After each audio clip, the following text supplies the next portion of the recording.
Okay, so for a box, you can use a box as a template and wrap it around like we did with the cylinder, or you can just create an angle, which I'm going to do with this piece of cardboard. I'm going to fold it so I can get a right angle.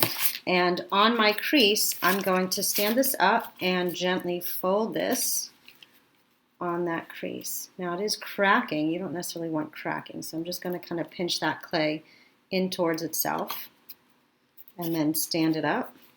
Now if I put this cardboard in here, that gives me support. Notice I'm holding my hand inside.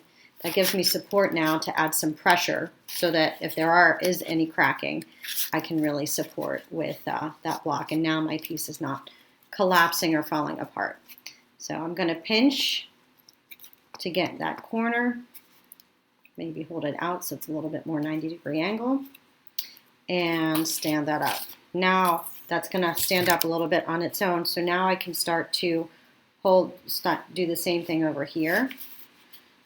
And if I need to, I'll just rip my cardboard to get in there with my little angle here. So there's my angle. So I'm going to put that inside and do the same thing. Notice I'm just going to pinch and seal up that crack.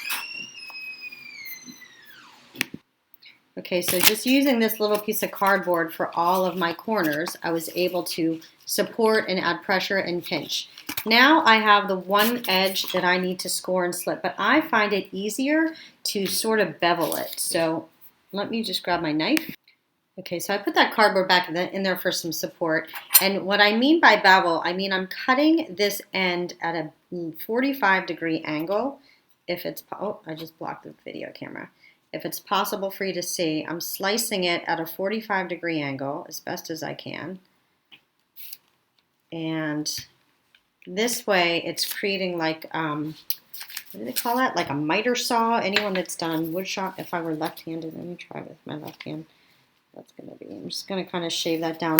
This way my corners will match up just perfectly, just like that. If I didn't do that, then it would overlap like that, and that would make it for a really sloppy, ugly box. So by cutting off those corners, my corners meet up really beautifully. Now first I'm going to score both sides, and you can see that nice angle right there. I'm going to kind of show you. See, that's my angled slice right there. I'm going to score that area. I'm trying to zoom in for you. And score this other side. And add some slip, of course. Always add slip.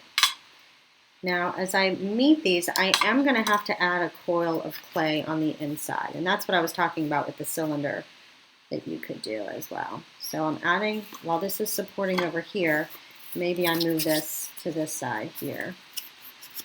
And now I can do the same thing I was doing before, where I'm going to pinch and add pressure into that corner there and really smooth that down.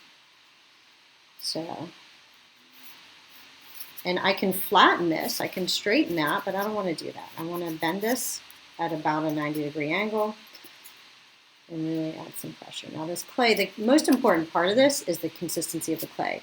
It's not so soft that it's going to collapse, but it's not so hard that I still can't add clay to it. So now when I remove this, if you look on the inside, you can still see that seam. So what I want to do, I'm going to put this on the outside this time and support the outside. Whoop. So you can see my supporting cardboard here, and that's starting to rip. So what I've done is I've created a small coil. Let me zoom out a little bit. So you can see I rolled out a coil ahead of time, and I'm going to add a little more slip in there because I know it's been scored. Let's get some scoring in there. Let me just stand this up for a minute. Let me get some scoring on here. So scored, slip, don't need that long a piece. Now with my left hand, I'm going to support the outside of the angle. With the inside, I'm going to go in there with my coil.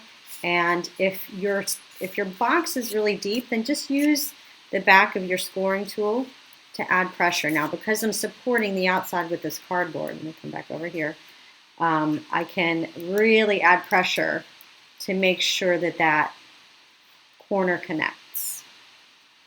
Now, I'm not super concerned about what the inside looks like. I'm just adding a lot of pressure and smoothing it out so that it's not, so just to make sure that it's nice and sealed well. So now I can take my knife and cut off that excess there. Maybe do the same thing at the bottom. And now, whoops, uh-oh, that's pretty well constructed. If I stand it up, let me put this over here, it's at least structurally sound. Now I can play with, smoothing out some of the edges. Again, use this as your tool to always support the inside as you're doing your pinching. Okay, so now I've scored and slipped the top edge of my house and the roof. I'm going to flip this over. You can see where I scored it on all edges, all around here, right? So when I flip it over, I can see where I need to fold it in half. So I'm just going to bend that. And again, my trusty cardboard here, I'm going to pinch that, smooth it out a little bit, and then lay that on top.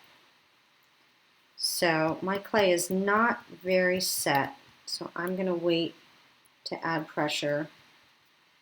Let me just show you from a different angle here. Right, so now I need to add pressure and smooth that out.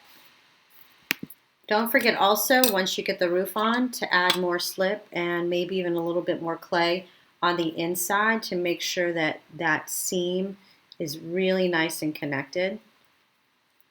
I'm just getting in there with my paintbrush and some water and adding some pressure, supporting it with my top hand. And the other thing too is my roof was too long. I mean, I did have the hangover, but I decided instead of cutting it off to go with it and make it fun and maybe roll it up. And tomorrow when this is set, I'm going to start adding some textures, maybe some designs on this, make it really original. I'm just curling that extra roof clay around my paintbrush and pushing that clay up so I can pull that out of there. And now I have like this really cool spiral. I also put some dry newspaper inside to prevent this from collapsing because my clay is still really pretty soft. So again, I'll do that with the other roof. I just put my paintbrush here and adding some pressure. Now this clay is still pretty soft, otherwise if you do it and the clay is too hard, it's going to crack. So I'm just rolling it gently, and then I'm going to hold the clay with my left hand and gently twist that brush out so that I get this really fun kind of curly Q. Then again, tomorrow I can go in and start doing some fun designs. Maybe I'll do some swirly curly instead of smoothing that out, and just have fun with it.